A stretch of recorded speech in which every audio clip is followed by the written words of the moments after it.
The reading for the 17th of April was written by Rosloach, but due to technical difficulties, it is being read by Debbie Nicholson.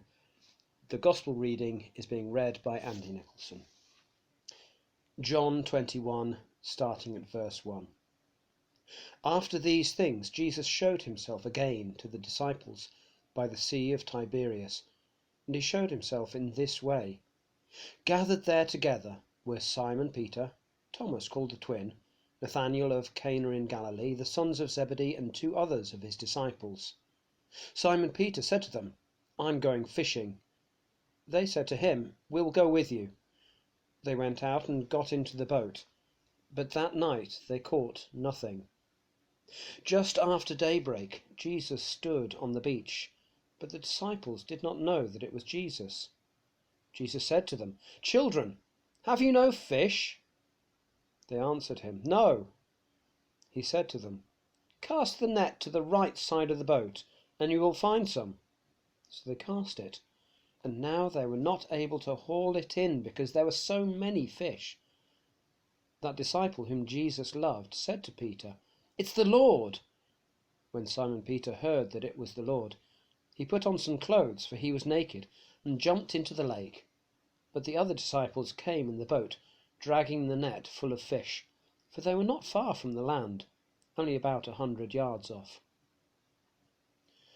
When they had gone ashore, they saw a charcoal fire there, with fish on it, and bread. Jesus said to them, "Bring some of the fish you have just caught." So Simon Peter went aboard and hauled the net ashore, full of large fish, 153 of them, and though there were so many, the net was not torn. Jesus said to them, "Come and have breakfast." Now none of the disciples dared to ask him, "Who are you?" because they knew it was the Lord.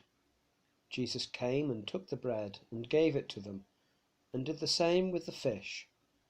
This was now the 3rd time that Jesus appeared to the disciples after he was raised from the dead.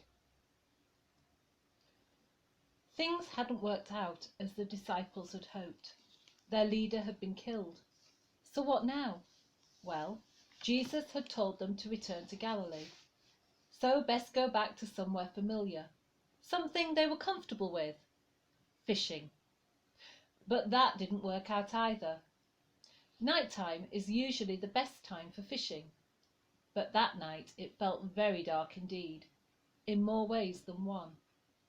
They must have felt pretty downhearted.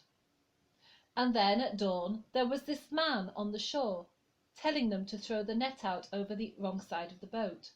I mean, was he stupid? They all knew then that that's the way you ruin your net, because it would catch and get torn on the paddle that controls the boat's steering.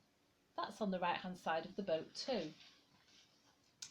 And yet there was something about this man, that they did as he said, and the result? A huge catch that would make a good fisherman's tale.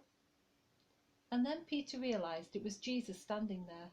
And oh, the shame of it! The smell of a charcoal fire must have brought back painful memories of when he denied he even knew Jesus only a few days earlier.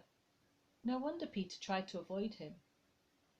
But Jesus had come to find the disciples and rescue them from their old way of life. He'd come to forgive them and help them make a new start.